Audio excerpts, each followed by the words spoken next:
Chapter 4. The Cost of Command. The war did not turn because of Troy. It turned because of Greece, and because of Achilles. 9 years had passed since the Greeks first landed on the shores of Troy. 9 years of raids, skirmishes, burned fields, and shifting fronts. And still, there was no final victory. Neither side was winning. Neither side was losing enough to end it. The war had become something else entirely. A long, grinding balance of exhaustion. What Achilles brought to the battlefield was not just strength anymore. When he entered a fight, the Greeks stopped guessing. They stopped hesitating. They moved as if the outcome had already been decided, and they were simply catching up to it. His presence didn't inspire confidence. It removed doubt. The Greeks no longer shaped battles around plans alone. They shaped them around whether Achilles would be present. Entire strategies bent around a single question no one formally asked out loud. Will he be there or not?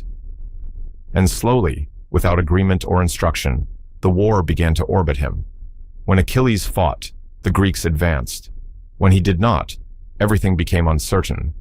That uncertainty reached the center of command. Agamemnon did not like dependence he could not control, but he also had another problem.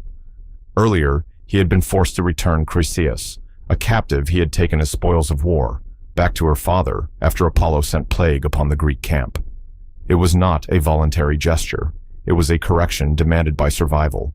But it was still a public loss, a visible weakening of his claim over what he had taken. For a man like Agamemnon, that mattered, because kings did not simply lose possessions in front of armies without consequence.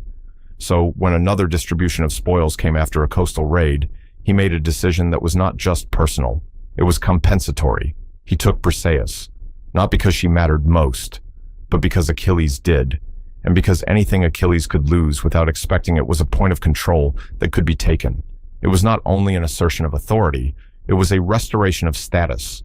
The transfer was public enough to be understood, quiet enough to avoid open revolt, but deliberate enough that no one could mistake it for accident.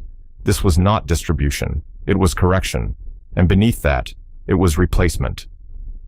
When Achilles heard, he did not move at first, not because he did not understand, because understanding it meant accepting that something irreversible had already been done. Then he stood and walked into Agamemnon's tent. No escort, no counsel, no delay. Inside, the air felt compressed, as if the space itself recognized what was happening before either man spoke. Agamemnon spoke first. "I am your commander." Achilles did not respond immediately, because his thoughts were not on command. They were on Briseis, not as spoil, not as possession, but as the only place in this war where something had existed without violence between them. When he finally spoke, his voice was controlled. "You didn't take her because you needed her." A pause. "You took her because you knew I would feel it." That was the moment the structure broke, even if nothing physically changed. Because now it was no longer about authority. It was about intent. Agamemnon did not deny it. He did not need to. Briseis was not returned, not because she held strategic value, but because returning her would mean acknowledging that Achilles had something inside him that could be reached, something personal, something that did not belong to war, but now affected it. So Agamemnon chose assertion over repair. And in doing so, he crossed a line war does not easily recover from. He did not just challenge Achilles' authority. He touched the one part of him that had never belonged to command at all. When Achilles left the tent, he did not speak, but something in him had already stopped participating in the world the same way. That night, the Greeks expected anger.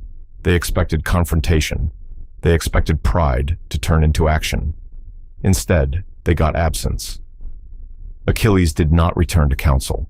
He did not return to battle planning. He did not return at all. At first, they misread it. A pause, a strategy, a silence meant to force correction. But it was none of those things. It was withdrawal, and the war did not collapse immediately. It shifted. Victories became less predictable. Losses became harder to explain.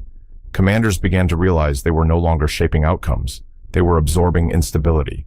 And slowly, the truth surfaced across the Greek camp in different words, but the same meaning. They had been leaning on Achilles in ways they had never been willing to admit.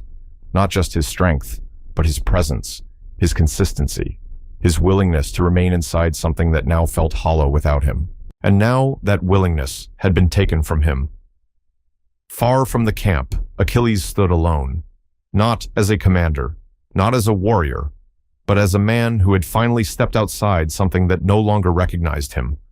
And for the first time since the war began, he was not thinking about victory. He was thinking about what it had taken from him and what he would no longer give back.